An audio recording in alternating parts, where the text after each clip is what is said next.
And hello guys, magandang araw po sa inyo lahat. Magluto po tayo ng ating baked salmon. Now, iluto po natin siya guys sa butter. Pan-fried po natin siya sa butter. Both side, pa-brown po natin ng konti para po ito is at least ma-sealed po ang kanyang juice sa loob ng ating salmon fish. No? Ayan. Pan-fried lang po natin, pa-brown-brown. And then, ilagay po natin ito sa ating baking dish. Ito, ilalagay po natin ito sa ating oven. Ayan. At magkukuha po tayo guys ng ating cherry tomatoes sa garden. Ito po guys ang ilalagay natin sa ating baked salmon with cream. Ayan. Ito na po guys na naluto na po guys ang atin pong fish na salmon. Nilagay ko na po sa baking dish. Nilagyan ko ng Chinese cabbage sa ilalim.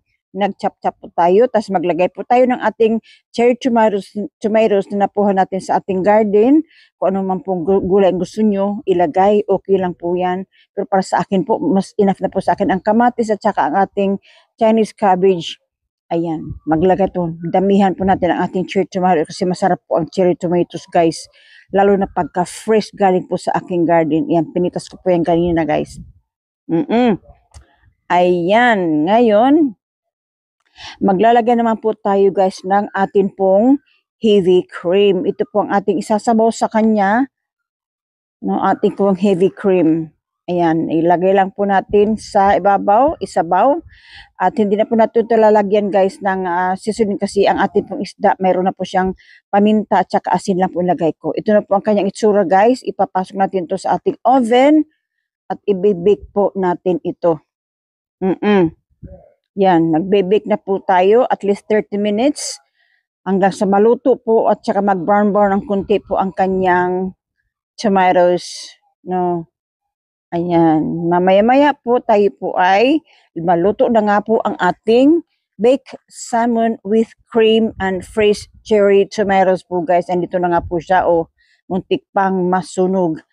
Ayan. Napaka-creamy talaga nito guys. Thank you for watching no sa mga nanood po sa aking mga videos. Maraming salamat po sa tulong ninyo no. Paki-subscribe naman po kung marapatan. If you like my video, subscribe and just click the notification bell so ma-update po kayo sa aking mga video na upload dito sa YouTube. Ang aking pong niche, either po ako nagluluto, cooking or gardening po. No? Maraming salamat po sa inyo. Ito nga po, kakain na po tayo.